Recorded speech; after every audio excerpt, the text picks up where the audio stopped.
پاکستان کی سچی Christmas horror story. یہ واقعہ سن 2016 کی کرسمس نائٹ کا ہے، جب لاہور کے قریب ایک پرانی عیسائی کالونی میں سردی اپنی انتہا پر تھی۔ لوگ چرچ سے دعائیں پڑھ کر واپس آ چکے تھے اور گلیاں غیر معمولی طور پر خاموش تھیں۔ سلمان، جو ایک سیکیورٹی گارڈ تھا، اس رات چرچ کے پیچھے واقع ایک پرانے اسکول کی نگرانی پر تعینات تھا۔ یہ اسکول کئی سال پہلے بند ہو چکا تھا۔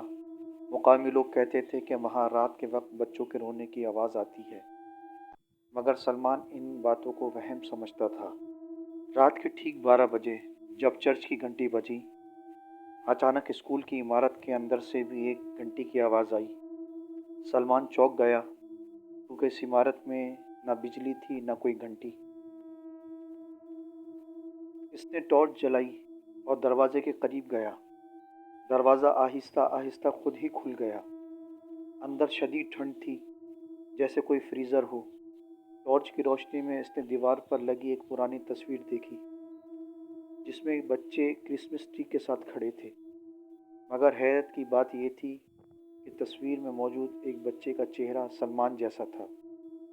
اچانک پیچھے سے کسی نے آہستہ سے کہا، "ہم آج بھی کرسمس مناتے ہیں۔" سلمان کا جسم سن ہو گیا۔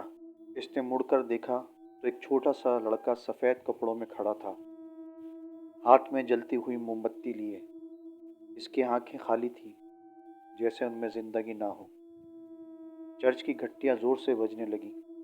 سلمان بھاگ کر باہر نکلا اور بے ہوش ہو گیا۔ جب اسے ہوش آیا تو صبح ہو چکی تھی۔ لوگ جمع تھے۔ اسکول کے اندر سے وہی تصویریں ہٹا دی گئی تھیں۔